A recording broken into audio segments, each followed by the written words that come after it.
নমস্কার বন্ধুরা, সোনিয়া সোল ক্রিয়েশনে তোমাদের অনেক অনেক স্বাগত। আশা করি তোমরা সকলে খুব ভালো আছো।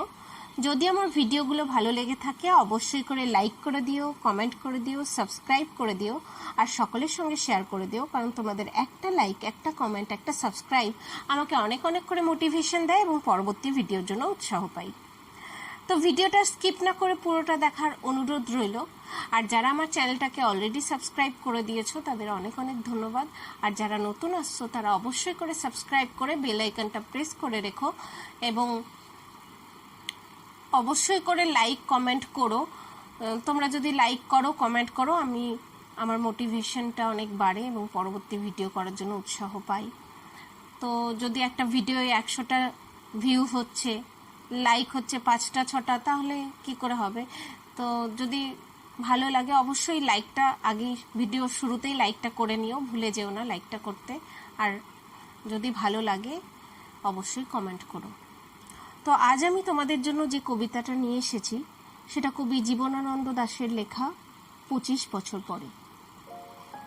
শেষবার তার সাথে যখন দেখা হয়েছে মাঠের উপরে, বলিলাম একদিন এমন সময় আবার আসিও তুমি, আসিবার ইচ্ছা যদি হয় 25 বছর পরে। এই বলে ফিরে আমি আসিলাম ঘরে। তারপর কতবার চাঁদ আর তারা, মাঠে মাঠে মরে গেল ইঁদুর পেঁচারা। জ্যোৎস্নায় ধান ক্ষেত খুঁজে এলো গেল, চোখ বুজে কতবার ডানে আর বায়ে পড়িল ঘুমায়ে কত কেউ।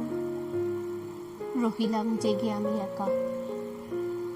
নক্ষত্র যে বেগে ছুটিছে আকাশে, তার চেয়ে আগে চলে আসে যদিও সময়। 25 বছর তবু কই শেষ হয়।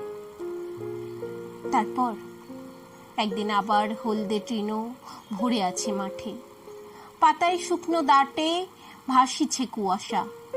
দিকে দিকে চড়ুইয়ের ভাঙা বাসা, শিশিরে গিয়েছে ভিজে পথের উপর পাখির ডিমের খোলা ঠান্ডা করকর।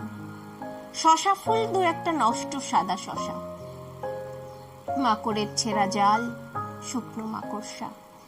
লতায় পাতায় ফুটফুটে জ্যোৎস্না রাতে পথ চেনা যায়।